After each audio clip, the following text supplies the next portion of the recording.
Terlapor adalah inisial RSO. RSO ini betul Ruben Onsu, Pak? Kira-kira. Sebanyak itu dia palsukan semua kontrak. Gila sih. Itu satu. Ya, lu bayangin nggak? Gue kerja Mama Mia, ini gue baru pertama kali gue bongkar di tempat lu nih. Karena ya gue ngomong sama lu orang yang pas dan tahu manusianya, ya kan? Nih, gue cerita lagi. Ya, itu orang. Halo, kembali lagi di Analisis Sengit, channel yang membahas dan mereaksi berbagai isu yang sedang ramai diperbincangkan. Kali ini kita akan membahas Ruben Onsu yang tengah terseret kasus dugaan penipuan dan penggelapan dana investasi senilai 3,5 miliar rupiah. Yang menarik, setelah ditetapkan sebagai tersangka, Ruben justru mengaku sedang mengumpulkan bukti-bukti untuk meluruskan apa yang sebenarnya terjadi.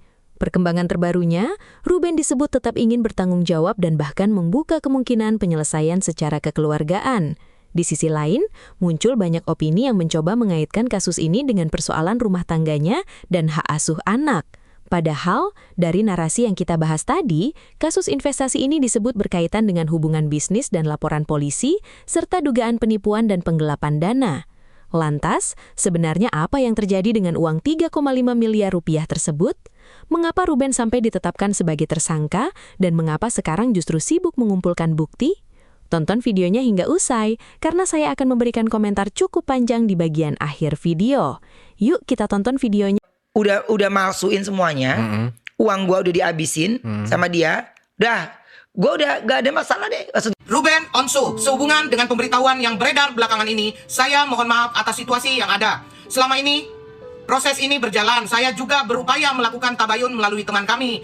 Namun memang belum menemukan titik temu. Di sisi Netizen! Akhirnya RO klarifikasi melalui postingannya di Insta.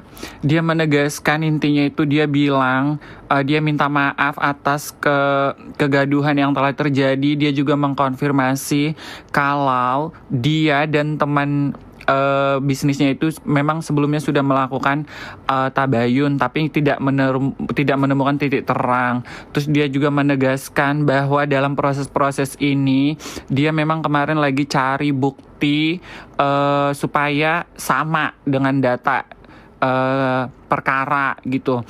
Terus dia juga menegaskan bahwa dalam proses ini juga dia kan lagi menangani proses hak asuh anak. Jadi dia kayak jadi double kill gitu kan. Jadi dia memang lagi mengalami struggle untuk mencari bukti-bukti dari dua kasus ini. Kebetulan kan karyawan dia juga kan kemarin terlibat, tapi kan udah nggak tahu di mana. Jadi dia masih mendalaminya itu satu persatu, jadi ngulang dari awal karena timnya kan nggak ada. Terus dia juga menegaskan bahwa semoga kasusnya tidak menjadi kasus yang diangkat untuk menutupi kayak kasus-kasus yang lagi ramai di Indonesia, kayak itu deh, daripada takut banget kalau bahas tentang kena take down, cok. Terus dia juga menegaskan bahwa dia tidak membenarkan diri ya dalam pernyataan dia di postingan dia barusan. Gitu katanya. Terus si itu mana ya? Kasus Sintai. Gak muncul-muncul loh ke publik loh. Ciang. Di mana lah? Tuh, lagi rame di sebelah tuh. Cio gak muncul-muncul, apa dia ini ya? Dia nyiapin batik kali sama skrip linggis. Dia kan harus pakai busana-busana batik dan linggis kalau klarifikasi.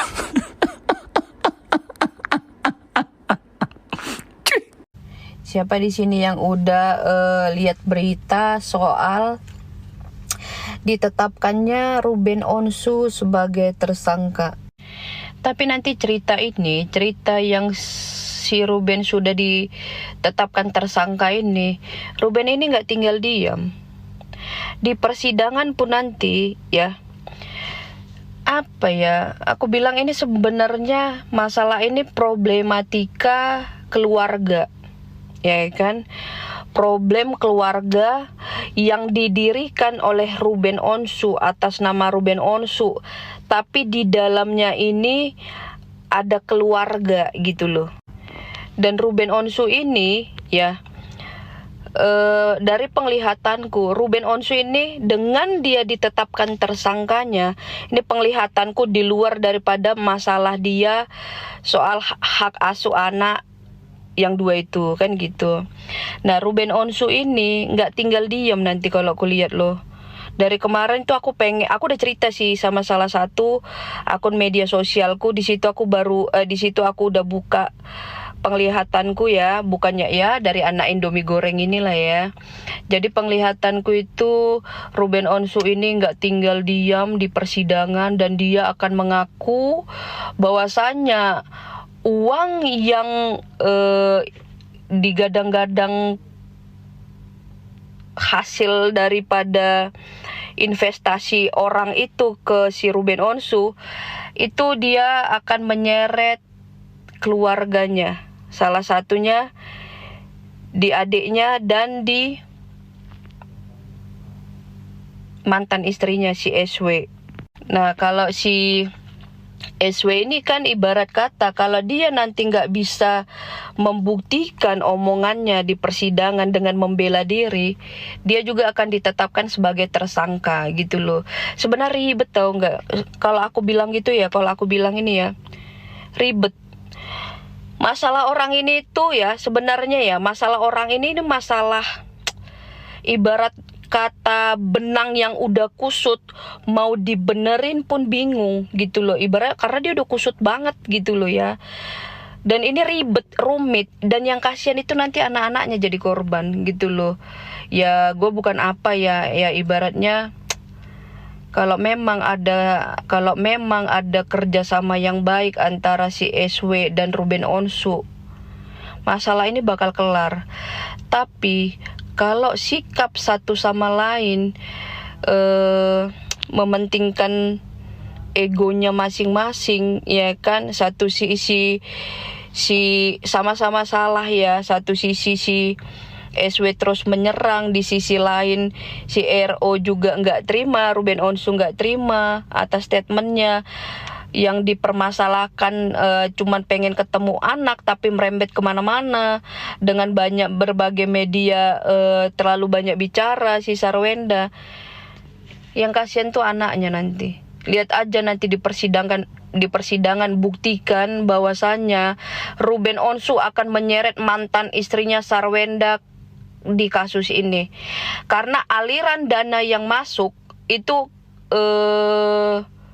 70-75% yang tak lihat itu ke Sarwenda gitu loh. Nah, buktikanlah itu di pengadilan. Samanya sebenarnya kayak kasusnya si Sandra Dewi ya kan, akan banyak nanti yang disita gitu loh. Nah, ujung-ujungnya kalau mereka masih tetap egois, Sarwenda masih tetap mempertahankan egonya, ya udah tumbang.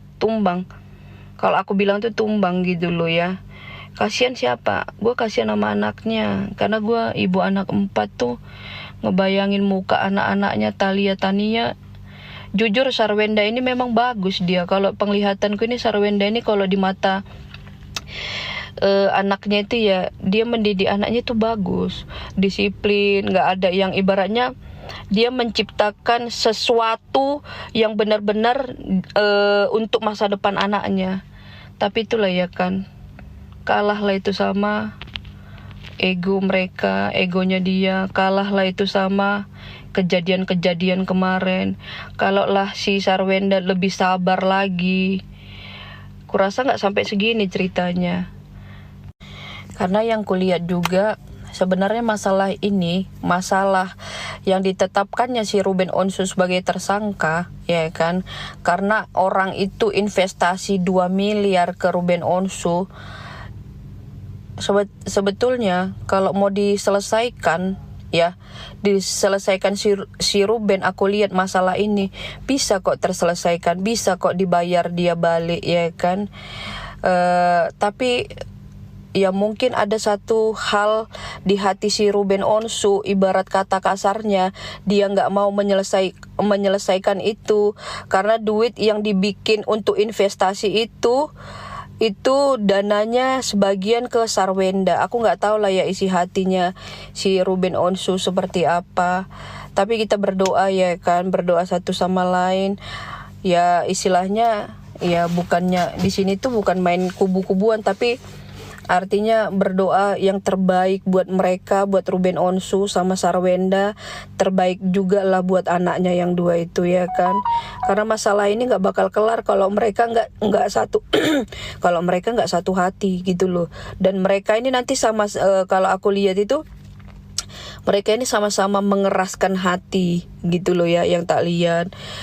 Sebenarnya kalau kayak nanti gua lagi yang dibilang, sebenarnya dari pihak Ruben ini oke-nya ini sebenarnya, cuman si SW ini terlalu banyak hal yang dia kasih syarat-syarat yang bikin si Ruben itu nggak terima lah mungkin ya, namanya manusia. Tapi yang namanya prinsip berumah tangga ada ajanya keras satu sama lain, yang satu keras, yang satu lembek.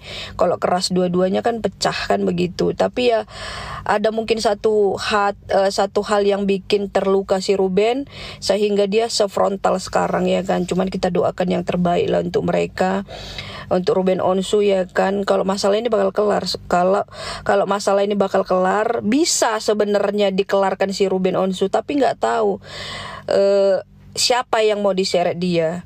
Nah kayak yang tadi aku bilang lah, itulah yang diseretnya si mantan istrinya, karena aliran dana itu kan bisa dibilang ke sana kan gitu. Kita lihat aja nanti endingnya, kalau benar terbukti balik kalian ke aku. Kalian percaya Ruben Onsu menipu orang?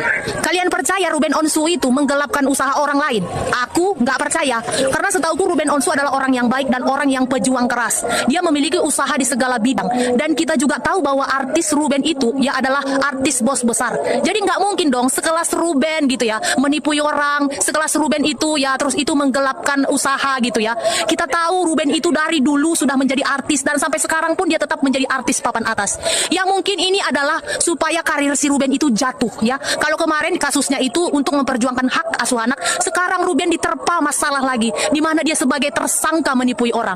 Aduh, buat Ruben, semoga Ruben sehat lah ya, dan semoga usahanya tetap lancar dan tetap menjadi artis papan atas yang baik di tanah air Indonesia.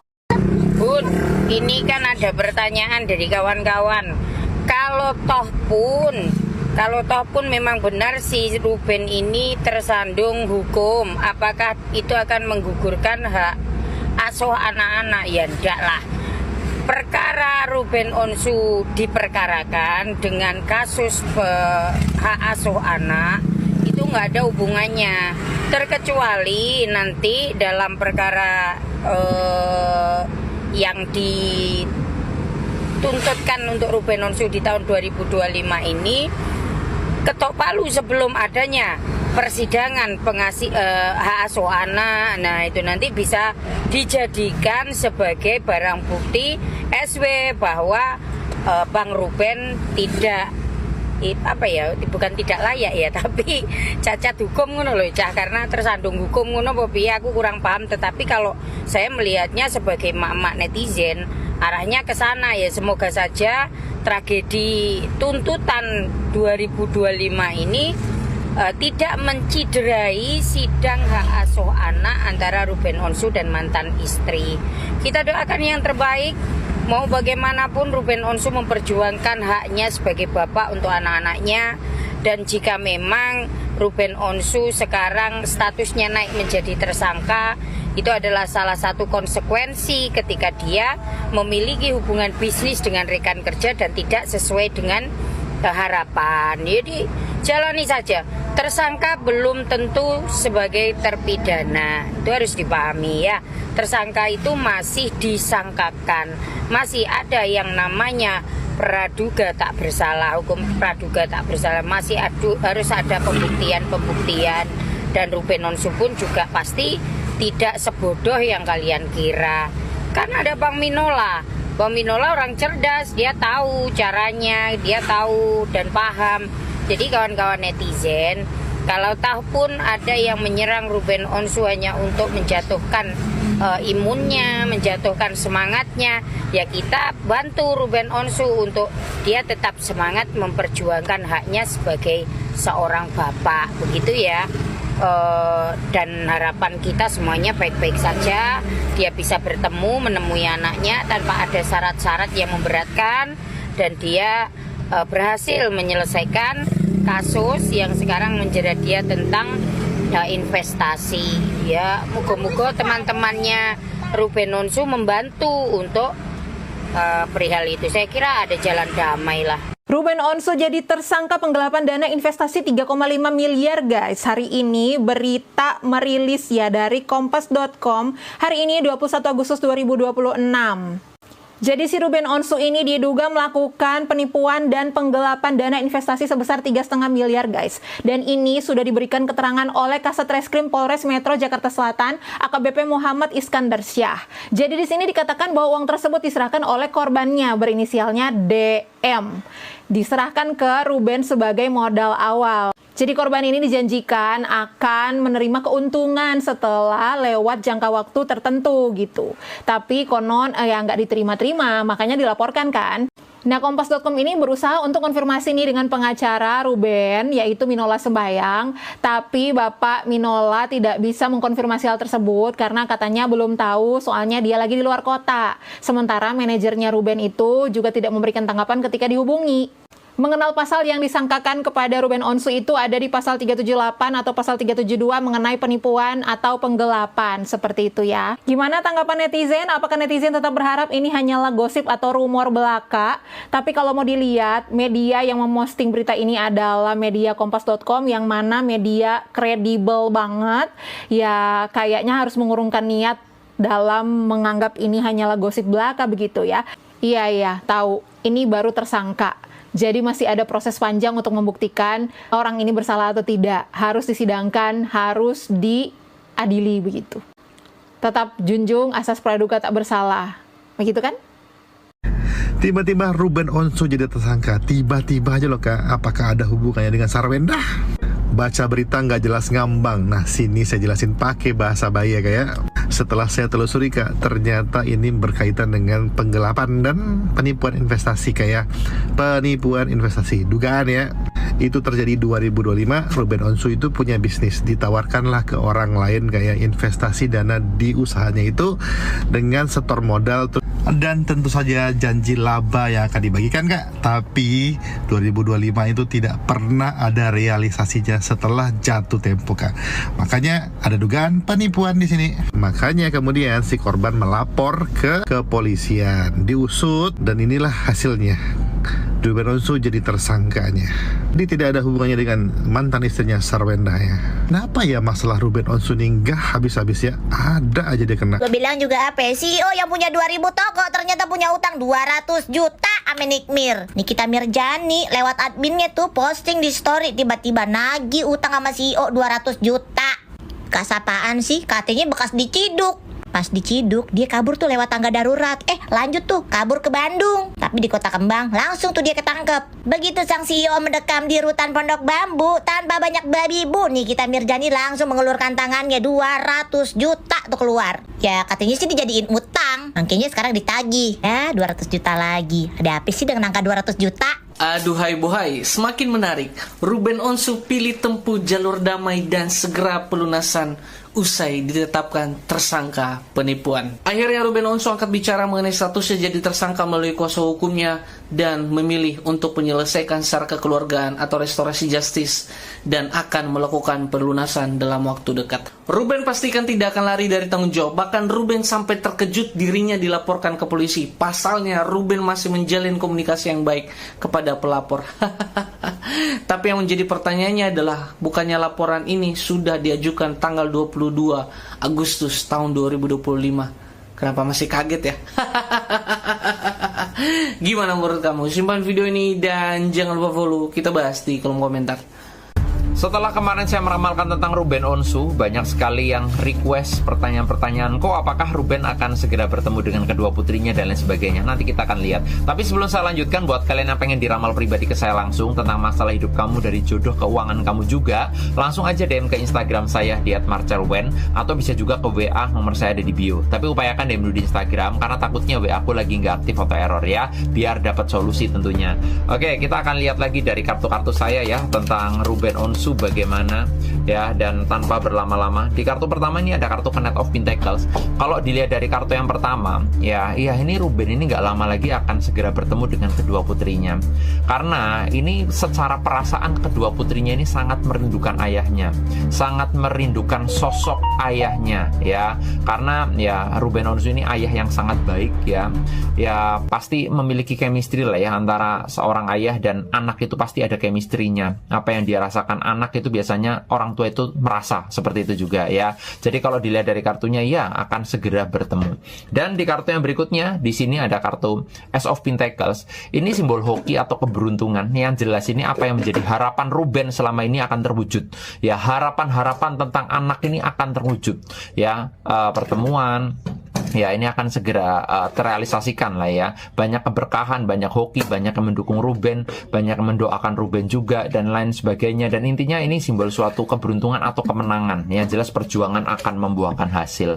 Seperti itu ya. Dan tentunya buat kalian yang pengen diramal juga secara pribadi ke saya tentang masalah hidup kamu, dari keuangan, jodoh, rumah tangga, momongan, atau kerjaan yang cocok, pengen konsultasi, langsung aja DM ke Instagram saya di @marcelwen, atau ke WA, nomor saya ada di bio. Tapi upayakan DM dulu di Instagram, karena takutnya WA aku lagi nggak aktif atau error.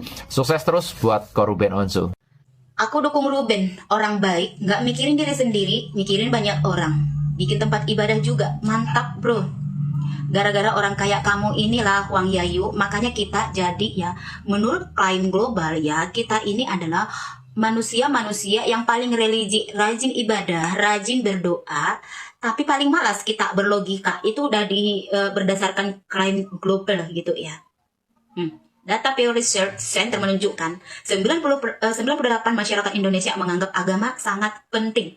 Tapi kalau menurut global itu ya, negara kita ini, Indonesia people ini paling malas berlogika. Contohnya kayak kamu ini, kita lagi bahas apa, kamu bahas apa. Kalau masalah orang membangun tempat ibadah itu ya, kita juga dukung Ruben. Kalau ada orang juga berbuat baik, terus berbagi kepada orang, kita akan dukung juga. Tapi bukan berarti karena udah bangun tempat ibadah, sudah berbagi ke orang, terus semua kelakuannya kita benarkan. Ya nggak boleh gitu dong. Terus karena dia bangun masjid gitu, terus langsung kita benarkan semua tindak lakunya. Buat apa sih orang? Ya jangan sampai simbol-simbol keagamaan itu dijadikan untuk membenarkan semua tindakannya. Gara-gara kayak gini nih, makanya kita ini yang akun-akun kecil itu naik. Karena sebagian besar ya akun-akun influencer besar itu memang mereka pendapatnya persis seperti Wang Yayu ini. Jadi kita yang masih kecil-kecil ini ya harus ikut speak up lah ya, melihat tindakan yang agak mengarah ke cacat logika ini. Untuk dana pendidikan segala macam per bulan itu tunjangannya aja untuk 3 anak 260-an juta sebulan. Belum sama cicilan rumah 360 juta sekian. Belum lagi kartu kredit. Sebulan 600 juta lebih loh, gengs. Ya nggak sih? Itu keringat kerja keras orang, ya. Makanya mungkin Ruben sampai mungkin mau investasi, dia menghalalkan segala cara untuk mendapatkan uang sebanyak-banyaknya. Ya nggak, bener nggak gengs? Ya nggak sih netizen Indonesia? Ruben tuh berusaha menghalalkan segala macam cara untuk mendapatkan uang sampai untuk dirinya sendiri pun dia tidak pernah menikmati. CEO. Setengah jam kemudian pengumuman RSO, TSK bareng. Jadi ini situasi sosmed ya. Situasi sosmed setengah jam sebelumnya, sekitar jam 6 itu heboh dengan CEO. Wow, yang berpihak sama RO, rame menghujat-hujat CEO punya utang segala macam sama NM. Begitu setengah jam keluar ini dari TSK, langsung fansnya CEO nyurah ke sini, fansnya RO diem aja. Cari tahu deh berbalas pantun ya, yes, bacanya setengah jam. Apakah? Nggak ngerti saya, setengah jam. Kaget gak sih Kaget lah. TSK ini? Misalnya PCRO lagi berbahagia nih, statusnya CEO, ternyata ngutang nih, nggak bayar-bayar 2 juta. Lagi berbahagia nih PCRO. Ngata-ngatain nih di sana nih, tiba-tiba di sini keluar TSK, pennya CEO bahagia kata-ngatain di sini. Apa yang Mbak Tessa lakukan ketika pertama kali mendengar status TSK itu? Gue pertama kali lihat lagi scroll YouTube kan, nunggu Isya itu kan, lagi nunggu Isya karena itu jam 19 belum azan. Gue lagi scroll kaget. Judulnya pertama dari akun yang aku nggak ngerti. Aku scroll aja ini cuma jual nama nih. Aku scroll lagi dari akun yang bener-bener masuk dari akun kalian nih. Gue bilang ini bener nih namanya nggak. Halo pada Gunung Kawi dan Sarakus ya, jangan lo teriak-teriak. Oh, junjungan lo sudah sebagai tersangka, jangan teriak, nggak usah lo teriak gitu loh. Itu kasusnya udah lemong ya. Seandainya pun si RO menjadi tersangka, itu akan diusut tuntas kemana aliran dana itu akan pergi gitu ya. Siap-siap aja junjungan lo ya, siap-siap gitu loh. Jadi selama ini ya si RO itu menahan menekan supaya itu junjungan lo tidak terbawa-bawa. Tapi karena junjungan lo sudah nggak sabar ya, ingin menjadikan si RO tersengkong gitu ya, sampai lo bekerja sama mafia Kosus gitu ya, dan lo menjadikan si RO sebagai tersangka gitu ya. Gua tahu tujuan lu itu apa ya. Tujuan lu itu supaya hak asuh anak EDC ya, supaya tidak lari ke si RO, karena si RO diduga akan terjadi menjadi tersangka. Itu sebenarnya tujuannya. Gua sudah paham itu, cuman gua pura-pura nggak tahu aja gitu. Otak lo pada licik semuanya ya, cocok lo ya. Di salah satu videoku ada yang komen, kok masih mau sih sibuk ngebela si RO, udah tahu beritanya buruk gitu sebagai tersangka, kok masih mau ngebela si RO, apa untungnya? Saya tuh bukan ngebela RO, bukan. Emangnya elu ya, Sarkawi udah salah begitu masih aja nggak kelihatan di mata elu, ya kan? Perihal RO dengan berita buruk, dengan informasi yang terkini terkait menjadi tersangka ya, status menjadi tersangka, itu nggak ada kaitannya, itu nggak ada urusan, itu biasa dalam dunia bisnis, itu biasa dalam dunia bisnis. Kan RO selain menjadi selebritis papan atas, oke, dia juga sebagai pebisnis. Baru tahu? Mendingan pikirin tuh bagaimana nasib CEO ya. Bagaimana tuh Sarkawi sekarang? Aduh, pasti lagi kusut ya pikirannya. Makanya saya belajar memilah-milah masalah. Oh my god, bangun tidur langsung lihat banyak sekali berita-berita yang seliweran. Banyak orang yang menggiring opini tentang saya gara-gara open donasi dari para Sarjios yang dipelopori oleh saya sendiri. Dan alasannya karena saya menggunakan rekening pribadi katanya. Gini ya aku jelasin. Buat yang gini loh, orang yang selalu berpikiran negatif terhadap hal-hal yang positif yang dilakukan orang lain, emang niatnya orang-orang yang punya pikiran kotor dan orang-orang yang tukang maling. Orang kalau yang suka maling, yang suka mengambil haknya orang lain, setiap kali melihat orang lain melakukan kebaikan, pasti ada aja cara yang busuk untuk menjatuhkan orang lain, orang tersebut itu. Contoh seperti saya, karena saya sebagai pelopor penggalang donasi untuk Peduli NTT daripada Sarjios, dan saya menggunakan rekening atas nama saya. Dibilangnya saya menggunakan rekening pribadi, padahal itu bukan rekening pribadi, itu rekening baru saya buka kemarin, 2 hari yang lalu ya. 2 hari yang lalu pagi saya baru buka, betul atas nama saya. Kenapa harus atas nama saya? Kenapa tidak atas nama organisasi? Maaf aku kasih tahu, kalau Sarjios sih udah tahu ya, udah tahu semua kenapa alasannya harus pakai nama saya, kenapa nggak pakai nama orang lain, dan kenapa nggak pakai nama organisasi.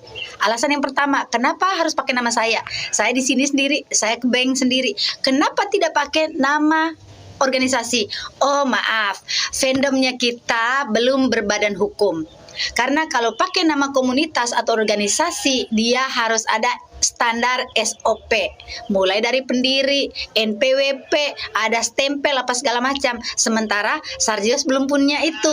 Sarjios, kita para Sarjios itu hanya kumpulan teman-teman online. Terus kamu meragukan, ya wajar. Kamu ragu dengan atas nama, karena atas nama pribadi ya, nomor rekeningnya. Gak apa-apa sayang, keraguan kamu aku terima, wajar. Tapi jangan khawatir. Insya Allah sayang, saya dan teman saya yang dari Malaysia, utusan dari Sarjios yang akan turun lapangan. Kita turun lapangan, kita ke Labuan Bajo tanggal berapa? Tanggal 25 Agustus ya sayang. 25 Agustus kita akan turun langsung untuk memberikan bantuan kepada saudara-saudara saya, saudara-saudara kita semua yang ada di NTT. Sesuai dengan, kita memberikan sesuai dengan kebutuhan mereka. Air bersihkah, makanankah, apakah apa yang mereka butuhkan di sana. Oke? Jadi kekhawatiranmu, aku sangat memahami itu. Tapi maaf, saya dan juga teman-teman Sarjios yang sudah memberikan kepercayaannya kepada saya, insya Allah duit yang sudah teman-teman dan bahkan saya sendiri kumpulkan di dalam rekening yang sama itu, insya Allah akan disampaikan kepada tangan-tangan mereka yang membutuhkan di NTT sana. Salam waras Eda ya, Eda kupluk. Coba deh kita bergosip dulu tentang kelucuan mereka. Selucu itu mereka. Ya memang lah usia-usia Eda kupluk ini mah lagi lucu-lucu. Open donasi, ya kan, atas rekening nama pribadi. Tapi kata dia bukan rekening pribadi, tapi atas nama pribadi. Ya, kenapa dibilang atas nama pribadi? Karena tanpa melibatkan yayasan, melibatkan organisasi, melibatkan peraturan-peraturan yang semestinya tercantum. Aduh, terus dia bilang kita cemburu. Masalah apa cemburu? Dia bilang gini, janganlah cemburu sama kebaikannya orang. Jadi yakin kau itu kebaikan orang. Katanya dia akan ke Pulau Baju katanya untuk langsung terjun payung. Mereka akan ngasih sendiri uang donasi itu. Apapun kegiatan kau, perbuatan kau, itu tetap ada aturan, SOP, peraturan. Jangan kesampingkan itu. Kita ini ya hidup di negara hukum, peraturan. Semua apapun yang melibatkan halayak ramai, apalagi masalah uang, ada aturannya. Kau bisa dilaporkan ini kalau ini viral. Jangan keenakan kau, bisa dilaporkan ini. Paham? Bukan sekate-kate kau open donasi, rekening pribadi, KTP pribadi, terus bawa-bawa bantuan, amal ke sana kemari. Bukan seperti itu. Bagus, kegiatan itu bagus, bodoh. Ya. Tapi salahnya kau itu tuh berdiri sendiri. Itu harus melibatkan orang-orang penting di dalam itu. Sudah ada peraturan masing-masing. Memang harus. Karena ini melibatkan orang banyak, melibatkan uang orang, bukan uang pribadi kau. Kalau uang pribadi kau bolehlah, kamu jungkir balik juga, kamu pakai terjun payung juga ke sana. Siapa yang melarang kau kalau uang pribadi? Lah ini kan kau masih minta sama orang. Iya, ini juga untuk si Sarjios bodoh-bodoh yang lain yang sudah ini, ya Allah. Kok gitu? Kayak gitu loh. Kau itu bisa dilaporkan ini, asal kau tahu. Ini nih kalau di-up sama orang rame-rame ini, banyak nih pro kontra nanti di sini. Katanya, oh iya memang kita itu enggak pakai nama organisasi, yayasan atau apalah. Karena kita memang enggak ada, yang enggak usah buka, bodoh. Kayak gitu loh, enggak usah kau publikasikan itu. Bikin tuh grup wawa antara kau tuh. Nggak usah kalian publikasikan. Tetap akan ada pro kontranya yang memang prosedurnya itu ada. Harus jalan juga. Berdampingan sama hukum. Nggak ngaca kau dari kasusnya Sinopi. Sinopi aja yang punya penghasilan dari YouTube-nya itu, yang dia kalau kemana-mana itu nggak pakai uang donasi itu ya karena dia punya penghasilan. Lah kau punya apa? Dia juga pensiun tuh jadi pramugarinya. Uangnya udah terkumpul itu. Bikin YouTube itu, tambah lagi tuh uang jalannya. Nggak pakai uang itu. Yakin kau nanti kemana-mana mengantar uang itu nggak pakai uang itu juga? Jadi ini mah namanya haji mumpung ini. Serius gak bisa dilaporkan kau. Nggak usah lantang kali kau ngomong. Udah salah. Lantang kali ngomong kau. Kelihatan kali bodoh kau ya. Kalau menurut saya pribadi, kasus Ruben Onsu ini memang bukan persoalan yang bisa kita lihat hanya dari satu sisi. Justru semakin banyak informasi yang muncul, semakin terlihat bahwa persoalannya cukup rumit. Ada persoalan investasi dengan nilai yang sangat besar, ada laporan polisi, ada status Ruben yang sudah menjadi tersangka, kemudian ada pula persoalan rumah tangga dan hak asuh anak yang kebetulan sedang berjalan pada waktu yang hampir bersamaan. Karena itu menurut saya, sebagai penonton dan sebagai orang yang hanya melihat perkembangan kasus ini dari informasi yang beredar, kita harus benar-benar hati-hati dalam mengambil kesimpulan. Hal pertama yang menurut saya paling penting adalah status tersangka jangan langsung diterjemahkan sebagai orang yang sudah terbukti bersalah. Di dalam narasi ini sendiri disebutkan bahwa Ruben masih mengumpulkan bukti dan berusaha meluruskan apa yang menurutnya tidak sesuai dengan kejadian sebenarnya. Bahkan Ruben disebut membutuhkan waktu karena beberapa orang yang sebelumnya bekerja bersamanya sudah tidak bekerja lagi, sehingga akses terhadap dokumen dan informasi menjadi terbatas. Jadi menurut saya, posisi Ruben sekarang memang tidak mudah. Dia harus menghadapi proses hukum sekaligus mencari kembali berbagai bukti yang dibutuhkan untuk menjelaskan posisinya. Saya juga melihat bahwa masyarakat jangan terlalu cepat membentuk kubu. Jangan karena seseorang merupakan artis terkenal, kemudian apapun yang terjadi langsung dibela. Sebaliknya, jangan juga karena seseorang sudah ditetapkan sebagai tersangka, lalu semua tuduhan terhadap dirinya dianggap otomatis benar. Menurut saya dua-duanya sama-sama tidak sehat. Kalau memang ada kesalahan, biarkan proses hukum membuktikannya. Kalau ternyata ada hal yang selama ini belum diketahui publik, dan Ruben memiliki bukti yang bisa menjelaskan persoalan tersebut, ya biarkan bukti itu disampaikan melalui proses yang benar. Yang membuat saya cukup prihatin justru ketika persoalan bisnis kemudian bercampur dengan persoalan keluarga. Dalam narasi yang kita dengarkan tadi, ada pihak yang mencoba menghubungkan kasus investasi ini dengan Sarwenda dan persoalan hak asuh anak. Bahkan muncul spekulasi bahwa aliran dana bisa saja menyeret orang-orang terdekat Ruben. Tapi menurut saya kita jangan ikut-ikutan membuat kesimpulan sejauh itu kalau belum ada bukti yang benar-benar disampaikan secara terbuka. Jangan sampai persoalan hukum yang satu kemudian dipakai untuk menyerang persoalan keluarga yang lain.